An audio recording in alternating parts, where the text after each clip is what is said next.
Hello again, Rachel Lastinger with ACLU of Georgia and the Voter Access Project. So I'm back up here to now speak in opposition of Senate Bill 367. No matter the intent of the bill authors, SB 367 as written will have a direct and negative impact on voter access.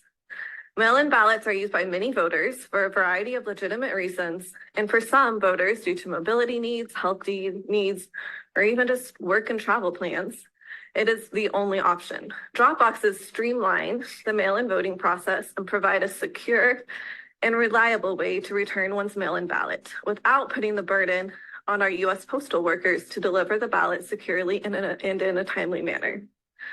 Drop boxes also have the strength of security through chain of custody paperwork. Election officials do not have to take time away from their many other duties to collect a voter's ballot by hand, but can instead empty out the drop box daily as part of a bipartisan team and file paperwork that tracks the movement of those ballots.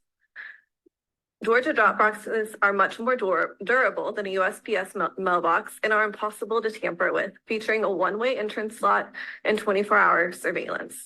In Georgia, there has not been a single proven case of voter fraud via Dropbox, and it has been reported on a national level that there were no instances in which Dropboxes were connected to voter fraud or stolen ballots.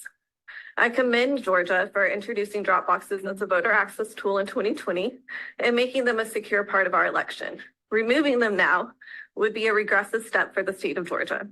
Past legislation already reduced Dropbox usage in 2022 from the estimated 10% of all voters who voted by Dropbox in 2020.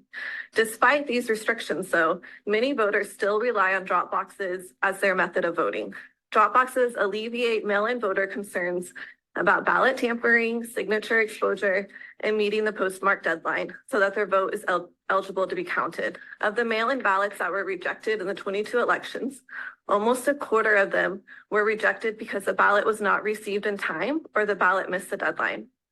Drop boxes also allow for voters to have to not wait in long lines at polling places. Drop boxes have been most heavily utilized in metro areas such as the 4 Atlanta metro counties, where more than 50% of voters are people of color, and where we consistently see overburdening polling locations with long lines.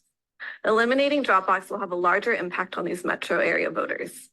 As you know, 39 states utilize Dropboxes, with new states choosing to do so each cycle. Eliminating Dropbox would be a regression for the state of Georgia at a time when we can all agree we should be working to make voting easy, accessible, and safe. Removing drop boxes sends a wrong message to voters, telling them that the state is working to make it harder, not easier, to cast their ballot.